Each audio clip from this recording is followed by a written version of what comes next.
Hola, Bienvenidos sean a OneFlow. by Visitale.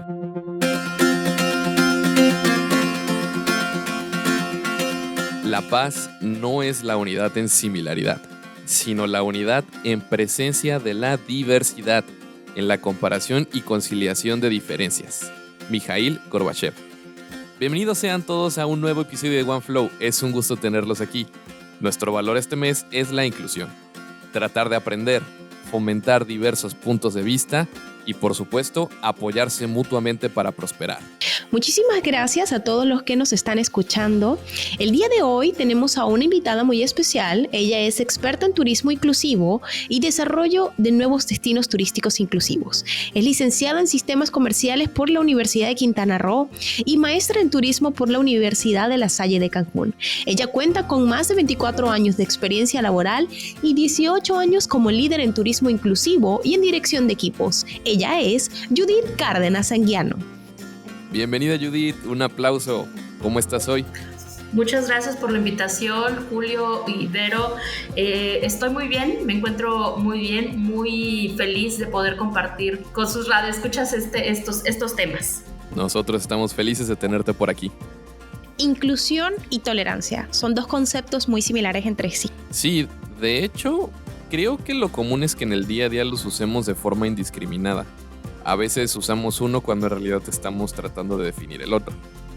La tolerancia es definida como el respeto a las ideas, creencias o práctica de los demás cuando son diferentes o contrarias a las propias. Mientras que la inclusión se define como el principio en virtud del cual la sociedad promueve valores compartidos orientados al bien común y a la cohesión social, permitiendo que todas las personas tengan oportunidades y recursos necesarios para participar plenamente en la vida.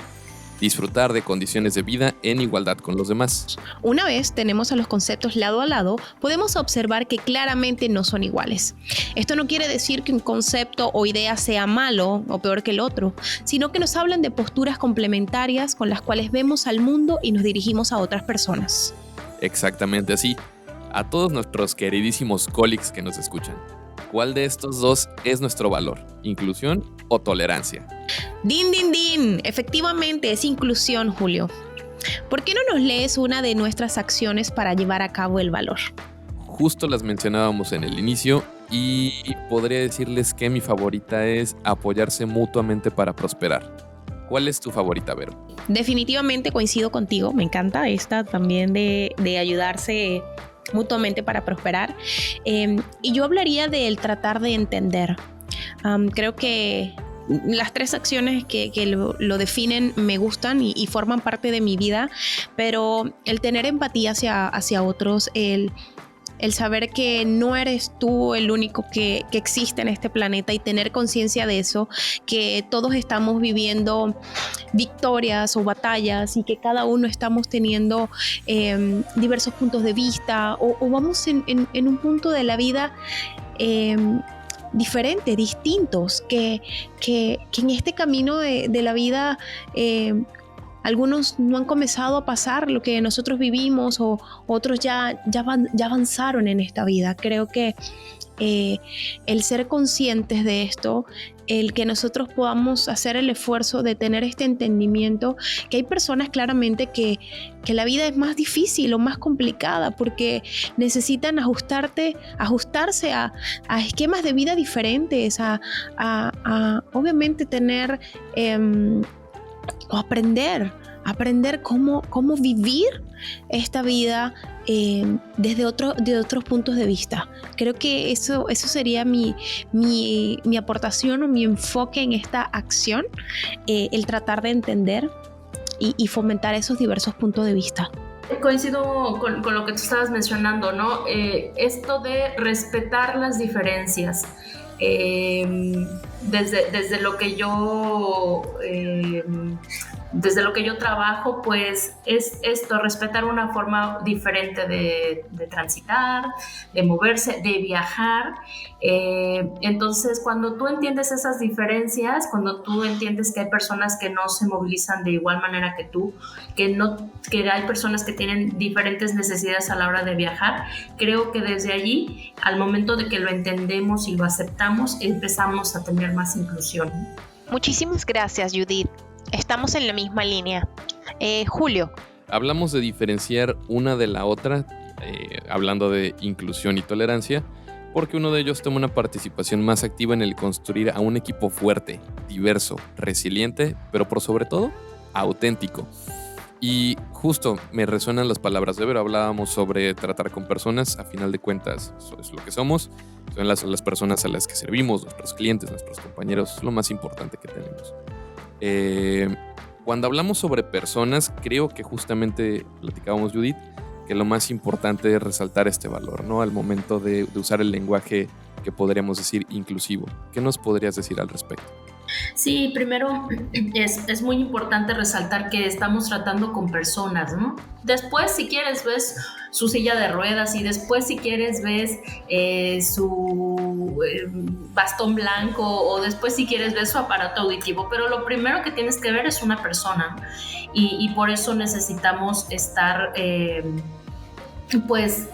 seguros de que aparte de que tratamos con una persona, sabemos cuáles son los elementos, ¿no? Por ejemplo, en cuestión de el lenguaje, de dirigirnos a una persona, hay varios aspectos que han cambiado en esta terminología.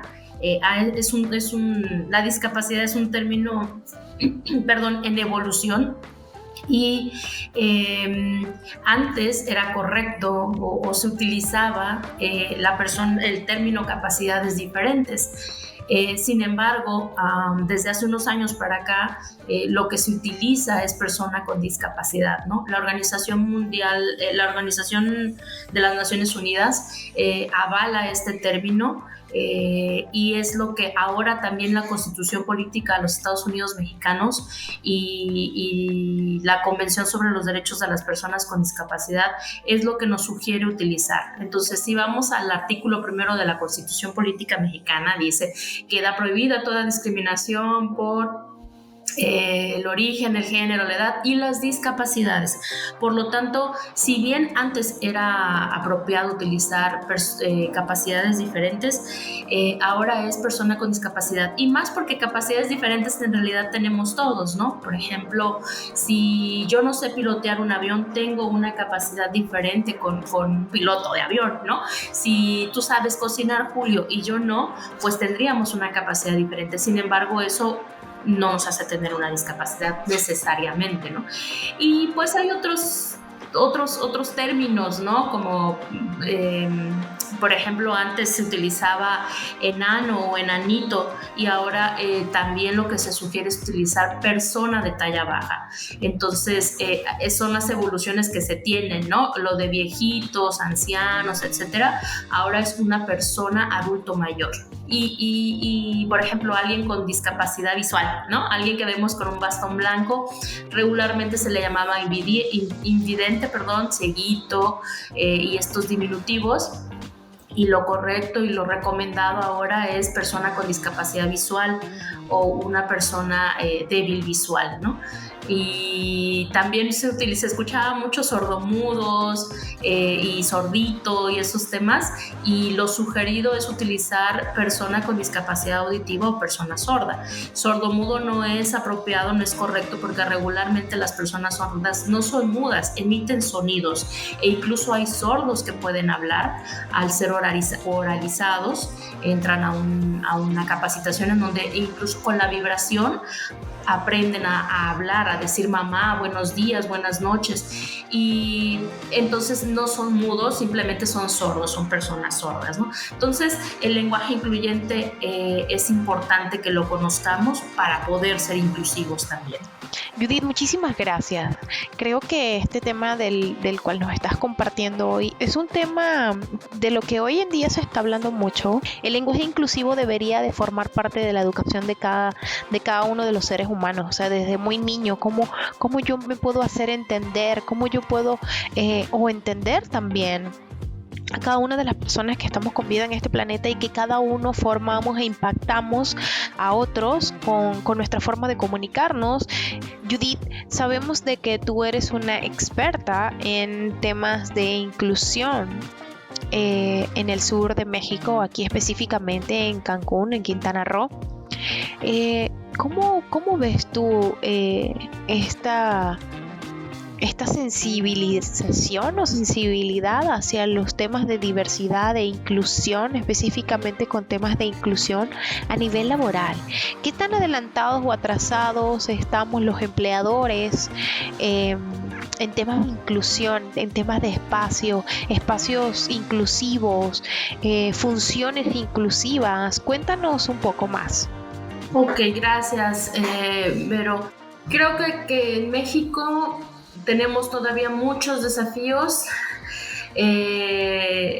incluido lo laboral, ¿no? Hay muchos desafíos en la movilidad, en el transporte, en la educación, y obviamente todo eso repercute al momento de llegar al ámbito laboral, ¿no?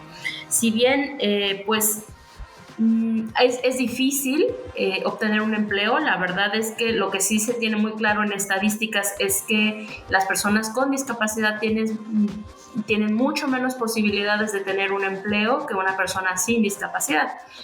Y esto es por varios factores, ¿no? Primero, porque probablemente no es totalmente independiente. Aquí a las personas con discapacidad, muchas veces se tiene la idea de que tenemos que ayudarles, los que no tenemos discapacidad, ¿no? Sin embargo, pues ellos pueden ser totalmente independientes en la medida en que también sus familiares y sus compañeros de trabajo y sus amigos le permitan ser independiente, ¿no? Aquí mucho tiene que ver la familia. Entonces, por eso es que pienso que hay muchos factores relacionados con poder tener un empleo, porque vienen desde la familia, desde la movilidad, ¿no? Desde la educación y todos estos factores. Cuando llegan a pedir un empleo, pues muchas veces los empleadores están más fijándose más en su silla de ruedas más que en sus habilidades o en su conocimiento. Y una vez que ya obtuvieron el empleo, pues tienen que enfrentarse a otras barreras, como por ejemplo pues el transporte, y a veces pueden llegar tarde no porque quieran, sino porque no pasó el transporte o el camión no pasó, o el taxi no se detenía para poderlos abordar, ¿no? Y ya que están en el lugar, bueno, pues hay que lidiar también con las barreras arquitectónicas, que si para llegar a tu centro o a tu oficina estás en planta alta, en fin, son muchos los factores, ¿no? Si eres alguien con discapacidad visual, que tengas un lector de pantalla instalado en tu computadora, o tú llevar tu propia computadora, y después esto, ¿no? Los colaboradores, de repente hay lugares en donde puede suceder el bullying, o puede suceder a la inversa, que sean demasiado consentidos, ¿no? Y que ellos, si bien está bien que haya inclusión y que les permitan tener las condiciones de igualdad con el resto de sus compañeros, tampoco vamos a hacer todo por ellos, ¿no?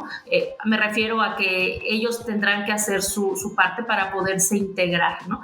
Entonces, lo que está sucediendo es que todavía estamos un poquito lejos. Son muy pocos los mexicanos con algún tipo de discapacidad que tienen un empleo, ¿no? Justo la semana pasada estuve en el tianguis turístico y conocí al sobrino de una querida colega mía aquí en Cancún. Pues que ella es de Cancún, tiene una agencia de viajes aquí en Cancún, y su sobrino con recién adquirida discapacidad, usuario de silla de ruedas, está cansado, ¿no? De tocar puertas, de mandar solicitudes, y nadie lo emplea. Entonces él junto con su tía para decirle, ya dame trabajo, ¿no? Y así es como este chico recién fue a un tianguis, supo lo que era un tianguis turístico y ahora está siendo capacitada por su propia tía para poder, pues básicamente tener un empleo digno, pero solo porque pues su tía lo quiere ayudar, ¿no?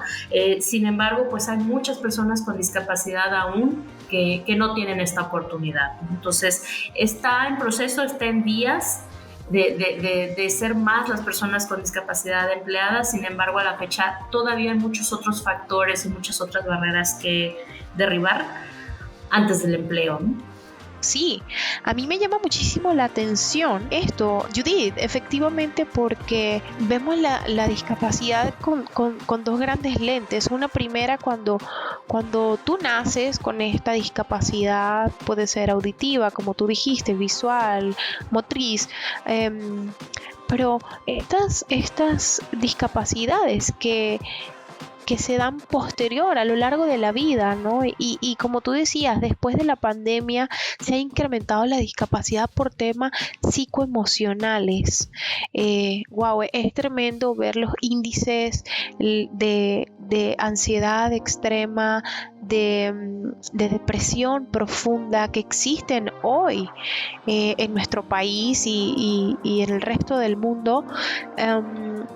Y cómo nosotros tenemos que tener hoy nuestro enfoque en el bienestar emocional, mental, físico, entender de que somos los iniciadores en guardar y cuidar nuestra salud y evitar caer en alguna enfermedad por un no cuidado, por no cuidarnos, ¿no? Sabemos que obviamente hay cosas que no podemos controlar y que hay situaciones que cada uno vive que son desafiantes y que pueden tener un desenlace como de esta discapacidad que hoy planteas, pero yo creo que yo animo en dos visiones y en dos perspectivas hoy a ti que nos estás escuchando.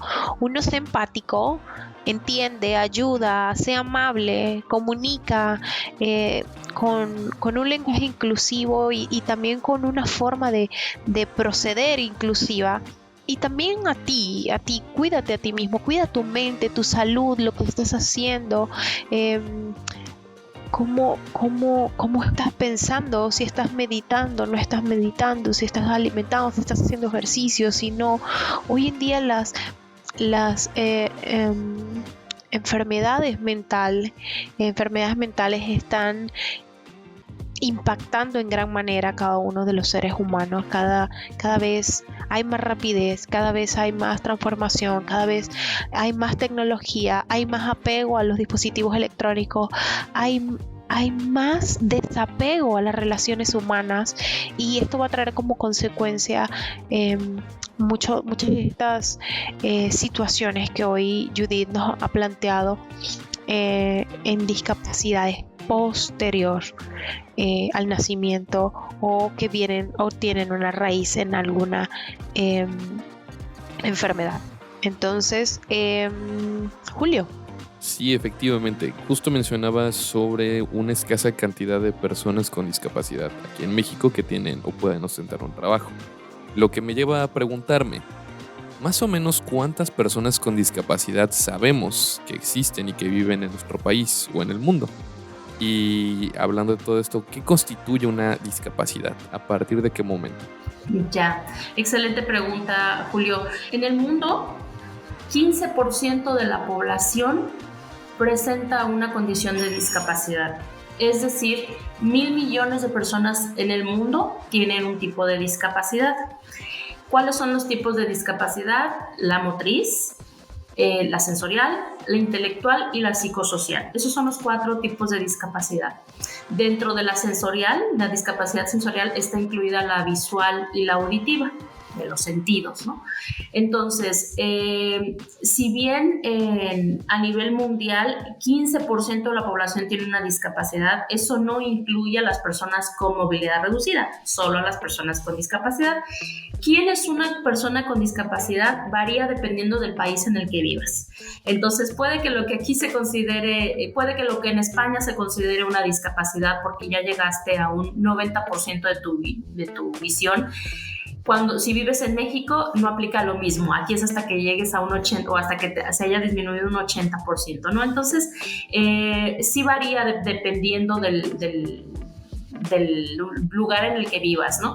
En México, la última encuesta que hizo el INEGI antes de irnos a pandemia, porque si recuerdan, estábamos por irnos a confinamiento cuando el INEGI estaba haciendo sus consultas.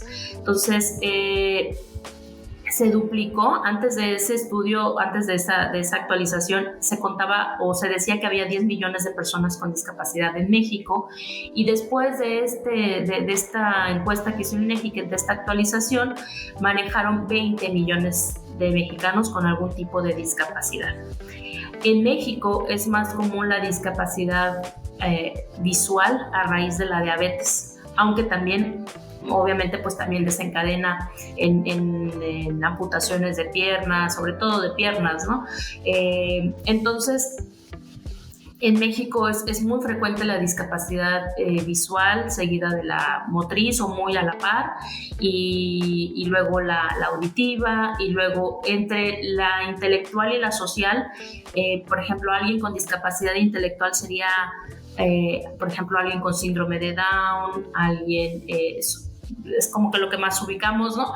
Y con discapacidad psicosocial, por ejemplo, podría ser alguien que tiene situaciones de al momento que no tiene ningún problema de aprendizaje, o sea, su coeficiente intelectual es bueno, es estándar o a veces superior al promedio, pero a la hora de interactuar con la sociedad,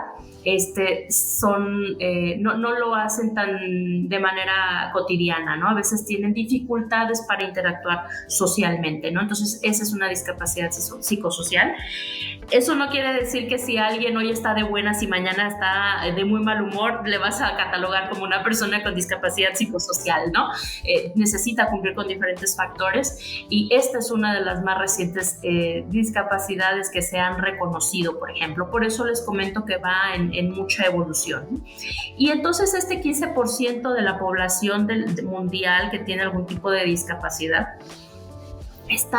todavía no están consideradas, por ejemplo, las personas adultas mayores. Las personas adultas mayores, si bien con el desgaste natural del cuerpo, se van perdiendo o dificultando algunas habilidades, ¿no? Por ejemplo, pues ya te duele más la rodilla, tus articulaciones, tu vista se disminuye, tu oído también. Entonces, hay personas por ahí que dicen que el cuerpo empieza a envejecer el día que nacemos, ¿no? El día que llegamos a este mundo, ¿no? A esta vida.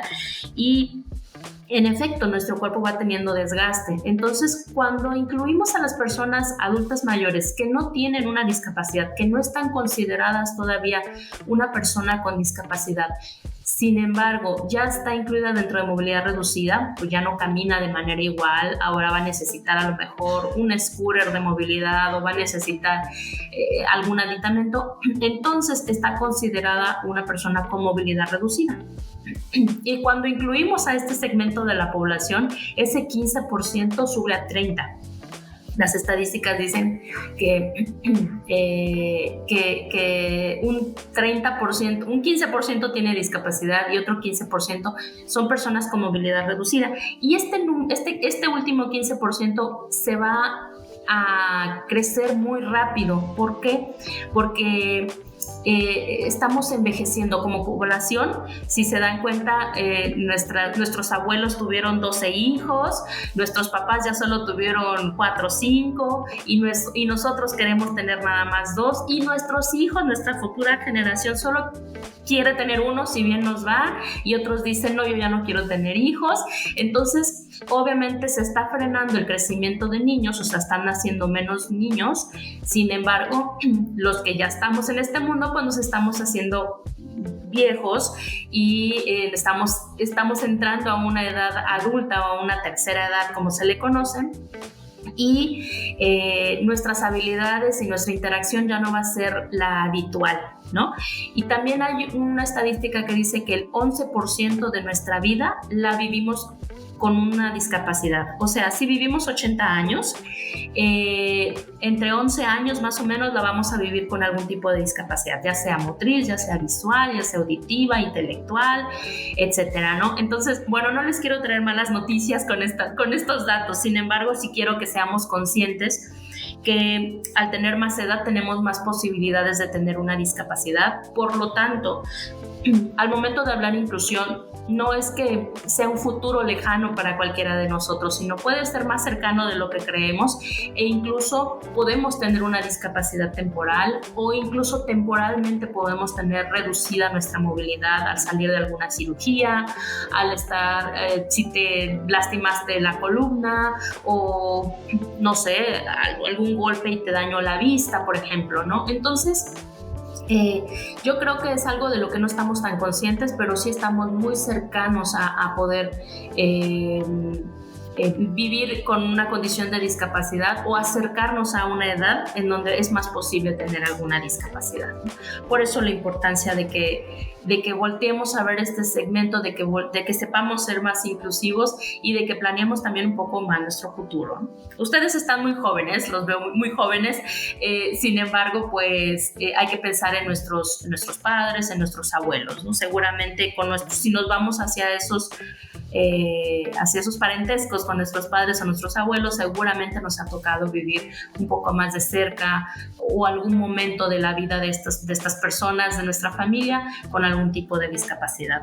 Sí, efectivamente, Judith, a mí me llama muchísimo la atención todo lo que nos has compartido en este día en relación a las discapacidades, obviamente al lenguaje inclusivo y cómo nosotros podemos comenzar a trabajar en función a esto, cómo nosotros tenemos que tener un pleno conocimiento de quiénes son las personas con discapacidades y cómo son plenamente funcionales, cómo ser entes integradores y personas que pueden apoyarse mutuamente y integrarlos o integrarnos nosotros.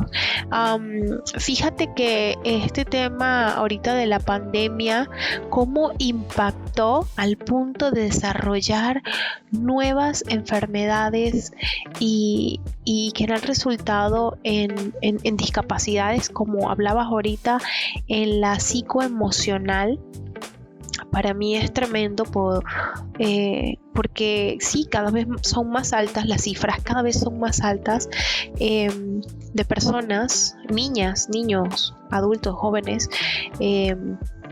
que hay altas tendencias con temas emocionales, con desórdenes emocionales, que ya la persona ni siquiera puede estar funcional, ¿no? Entonces es tremendo esto que acabamos de revisar, Judith. Sí, coincido contigo. Esta pandemia nos llevó a límites desconocidos y a miedos que no conocíamos y a que se detonaran reacciones sociales que no conocíamos, ¿no? La verdad es que en estos últimos meses que de repente he estado en algún tipo de formación, cuando yo les hablo de esta nuevo tipo de discapacidad, se acercan muchos y me dicen, bueno, no muchos, ¿no? Pero por lo menos uno de cada uno de los talleres que he dado se acercan y me preguntan, ¿tú crees que yo tengo discapacidad psicosocial? Porque fíjate que esto y me dan sus características o cosas que están pasando, y le digo, bueno, yo no te... Como su diagnóstico, ¿no? Como su diagnóstico, exacto. Y digo, bueno, yo no te puedo decir si tienes discapacidad psicosocial o no. Si tú consideras, pues tienes que ir con un psicólogo te mandará con un psiquiatra o verá cuál es el camino. Yo no te puedo decir si tienes discapacidad, ¿no? Entonces, por eso les decía, ahora es más común darte cuenta que tienes algunas reacciones que antes no tenías, ¿no? Que antes de pandemia no las notabas, no se habían detonado.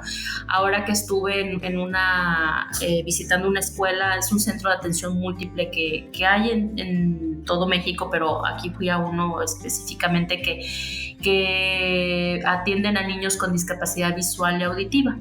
Pero me comentaba la directora que es muy común ahora que ya no sabe qué hacer con este tipo de discapacidad, ¿no? Porque le llegan muchos con discapacidad psicosocial. Entonces hay que hacer una evaluación y todo un estudio para determinar si tienes un tipo de discapacidad o simplemente es ansiedad y lo tienes que controlar con esto, con la alimentación, con el ejercicio, con terapia psicológica, con terapia grupal.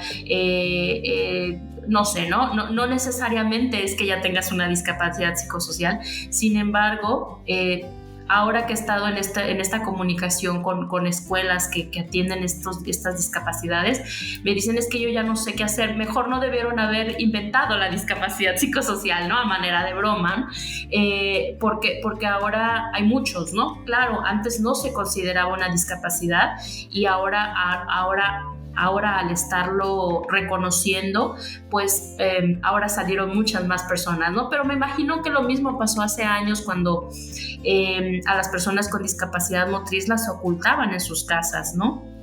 Porque no querían que las vieran, porque era como un castigo, porque no sé cómo lo veían las familias, ¿no? Sin embargo, ahora es más común ver a personas con discapacidad en el día a día.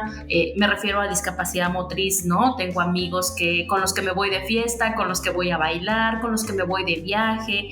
Entonces, claro, cada día se está volviendo un poco más común, más cotidiano, y eso es muy bueno. Estamos hablando ya de una sociedad más inclusiva. Y que vamos por buen camino, ¿no? Definitivamente son muy buenas noticias ver que este segmento de la población se está integrando más, o que estamos dando esta chance de que se integren más. Platicábamos, y ya como cierre hace ratito, que hay una perspectiva muy interesante sobre la discapacidad, que estamos muy acostumbrados a ver la discapacidad como parte de cierta forma de la persona, pero igual nos comentabas que nosotros también somos fomentadores de cierta forma de eso, ¿no? Con los espacios que creamos, las oportunidades que damos para convivir. Para cerrar, ¿quisieras compartirnos alguna última opinión, Judith? Claro, con gusto, Julio. Sí, como todo ha estado en evolución, la definición de discapacidad también, ¿no? Entonces, quiero compartirles cómo entiendo yo la discapacidad o cómo se está manejando ahora la discapacidad para nosotros ver cómo podemos contribuir o quitamos o cómo disminuir la discapacidad, ¿no? Entonces, lo que se viene definiendo ahora como discapacidad es que es una persona que tiene una deficiencia que regularmente viene a raíz de alguna enfermedad, de algún accidente, etcétera. No necesariamente sigue enfermo, simplemente hay una deficiencia en su cuerpo, por ejemplo la visual, y que a la hora de interactuar con el entorno hay barreras.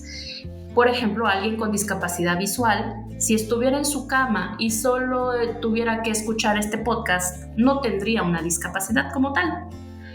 Pero si esa misma persona con discapacidad visual necesita leer un documento y este documento no está en braille, entonces su discapacidad se va a hacer más grande. Lo mismo alguien que tiene discapacidad motriz, por ejemplo, ¿no? Si estuviera alguien, es un usuario de silla de ruedas y está en su cama simplemente y necesita escuchar este podcast, no va a tener una discapacidad. Pero si necesita llegar al baño, es probable que si ese baño no tiene lo ancho de la puerta adecuada y no tiene una barra para sujetarse, etcétera, su discapacidad se va a hacer más grande. Entonces, ahora lo que vamos es que lo que tiene la discapacidad es el entorno, es el que presenta barreras. Entonces, a mayor accesibilidad, entre menos barreras haya, menos va a ser la discapacidad de la persona. Por lo tanto, ahora yo como sociedad, yo como Judith Cárdenas, tú como Julio, tú como Verónica, sí pueden aportar a disminuir la discapacidad de las personas. ¿Y eso cómo lo hacemos? Con barreras, ¿no? Quitando barreras. Y no solo hay barreras físicas, ¿no? Un muro, un escalón, una puerta muy angosta, esas serían barreras físicas, ¿no? Cuando yo quito mis 2 escalones y pongo una rampa, entonces estoy eliminando esa barrera. Pero también hay barreras tecnológicas. Cuando, no sé, un adulto mayor le das un teléfono y no le explicas cómo entrar a su WhatsApp, seguramente va a tener una barrera tecnológica muy, muy, muy fuerte, ¿no? Aparte le das el teléfono, le explicas cómo entrar a WhatsApp, le mandas algunos WhatsApp, practican, entonces estás eliminando esa barrera tecnológica. También hay barreras de comunicación, ¿no? Si tú estás frente a una persona con discapacidad auditiva y no sabes lengua de señas mexicana, van a tener o va a haber una barrera de comunicación. Entonces tú aprendes lengua de señas mexicanas o aprendes unas señas y después escribes y se comunican escribiendo, va a haber vas a quitar esa barrera de comunicación. Pero aquí vienen otras barreras muy importantes, que son las sociales y son las actitudinales. Y es ahí donde más rápidamente puedes empezar a contribuir, tú que nos estás escuchando, ustedes que nos escuchan. Miren, hay barreras actitudinales que simplemente los estereotipamos. Estereotipamos a una persona con discapacidad y creemos que no puede trabajar, que no puede tener una vida sexual activa, que no puede tener educación, creemos que no pueden, ¿no? Siempre creemos que no pueden. Y entonces, por eso cuando los vemos compitiendo en natación o los vemos bailando, tú dices, wow, pero qué maravilla. Pero es porque los estereotipamos, ¿no? A que no pueden hacer. Y ellos pueden hacer muchas cosas, pero nosotros somos los que ponemos esa barrera actitudinal. Por ejemplo, fui con una amiga usuaria de silla de ruedas a un restaurante, íbamos a cenar y la hostess nos dijo, no hay, todas están reservadas todas las mesas, y nosotros veíamos mesas vacías. Entonces entendimos que estaba discriminando y que estaba estereotipando. ¿Con qué me va a pagar esta persona si no tiene, no? Entonces fuimos a un parque a una fiesta flotante de uno de los parques de aquí y estábamos celebrando, y a mi amigo usuario de silla de ruedas se le ocurrió hacer un brindis, y entonces porque dijo, brindo por esta empresa que hace que personas como yo podamos viajar, y alguien le contestó, pobres como tú. Y todos fue un silencio muy, muy, muy fuerte, y fue un impacto muy fuerte de que en su mente esa barrera le dice que las personas con discapacidad son pobres y que no pueden viajar porque son pobres, ¿no? Qué fuerte. Entonces, esa barrera creo que es un poco más costosa que quitar un escalón y poner una rampa. Se requiere de formación, se requiere de empatía, se requiere de muchos otros factores. Pero esa es la manera en que podemos contribuir, en que podemos quitar discapacidad, quitando estas barreras, ¿no? Entonces, yo quiero cerrar con estas reglas básicas a considerar al momento de interactuar con alguien con cualquier tipo de discapacidad. Importante: pregunta si necesita ayuda. Muchas veces, solo por el hecho de ver a alguien en silla de ruedas, o solo por el hecho de ver a alguien con un bastón blanco que va por la calle, y tú no preguntas si lo agarras del brazo o agarras su silla y Claro. vamos, y lo empujas, o lo agarras del brazo y ahí lo vas llevando, ¿no? Las personas con discapacidad visual dicen que es muy común el rapto de los ciegos, porque ellos ni les preguntan, cuando sienten ya se los están llevando a algún lugar, y entonces no saben si los están raptando o los están llevando o les están ayudando, ¿no? Entonces, por eso es muy importante, tú que nos estás escuchando, que preguntes si la ayuda es necesitada. Si te dicen que sí, ¿cuál es la mejor forma de ayudarte? Y si te dicen que no, no te ofendas, porque muchas veces tu actitud es, yo todavía que le quiero ayudar, y míralo, no se deja, ¿no? Muchas veces la ayuda no es necesitada. ¿Por qué? Porque son personas independientes que incluso han tomado hasta capacitación para ser independientes, ¿no? Entonces saben cómo movilizarse dentro de una ciudad, aunque no tengan el sentido de la vista, aunque sea una persona con discapacidad visual, o saben cómo subir y bajar una banqueta si es alguien que es un usuario de silla de ruedas, por ejemplo, ¿no? Entonces, muchas veces quieren hacerlo por ellos solos, están fomentando su independencia, y nosotros, al tratarle de ayudar sin preguntarle, no estamos fomentando, ¿no? su independencia. Otra cosa es ser natural al interactuar. muy importante. Cuando tú le quieres preguntar a alguien a una persona con discapacidad, de cualquier tipo de discapacidad, dirígete a la persona. En el turismo nos pasa mucho, ¿no? Quieres venderle un tour y le preguntas siempre al que va llevando la silla de ruedas, ¿no? Y regularmente quien decide si se va a ese tour o no es la persona en silla de ruedas, ¿no? O también muy común, oye, ¿qué quiere comer el de silla, no? Y dices, a ver, pero me estoy en silla de ruedas, pero te veo, te escucho y te puedo contestar yo perfectamente, ¿no? Entonces, importante, diríjanse a la persona y no a su acompañante. Muchas veces, pues es intimidante, pues nunca han estado en contacto con alguien con discapacidad, pero es importante que se dirijan a la persona y no a su acompañante. No que lo ignoren, está allí y hay que darle el trato como si fuera cualquier otra persona, ¿no? También es importante tratarlos de acuerdo a su edad. Muchas veces, pues, sobre todo con las personas con síndrome de Down pasa mucho, ¿no? Siempre los quieres tratar como un niño y hay personas con síndrome de Down que son adultos y hay que tratarlos de acuerdo a su edad, ¿no? No hay que preguntar sobre su discapacidad, solo si son niños. A los niños sí se les permite preguntar.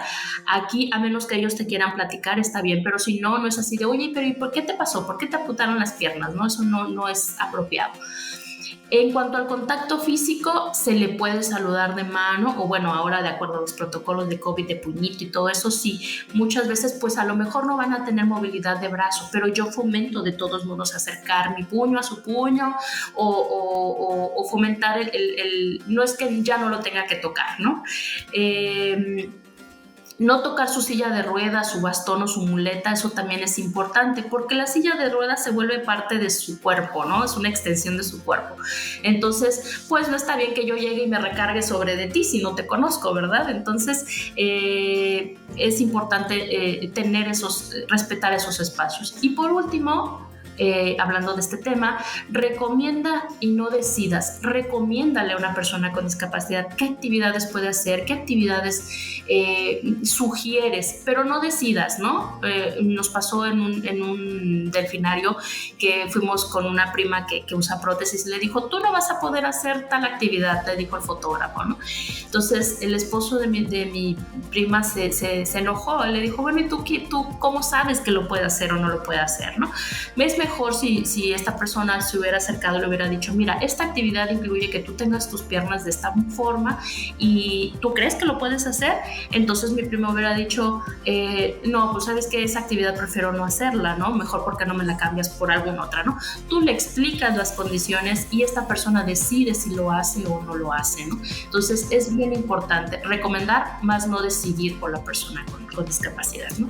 Y bueno, en general estas son las reglas básicas que yo les comparto para el momento de interactuar y que eliminemos barreras y nos volvamos más inclusivos. Son recomendaciones muy muy valiosas que, así como comentó Vero, creo que todos deberíamos de tener educación y en esta participación social, en esta parte de ser parte de la sociedad y hacer parte de la sociedad. Judith, fue un placer haber podido escucharte. Efectivamente, pues cuando cada uno tenemos un tema que nos apasiona, podemos extendernos y podemos dar en el clavo. Con todo gusto, para mí esto es algo que me enriquece mucho poderles compartir y si no me detienes yo sigo hablando de estos temas, así que nada que agradecer, con todo gusto, y aquí sigo a la orden para cualquier otro momento que lo necesiten. Te damos muchas gracias por tu participación, por haber compartido este espacio con nosotros. Las puertas de VC están abiertas a la inclusión. Esto fue One Flow by UBC Talent. Las opiniones expresadas en este podcast son de entera responsabilidad de quien las proporciona y no necesariamente reflejan la posición oficial de Unlimited Vacation Club o las entidades que lo conforman.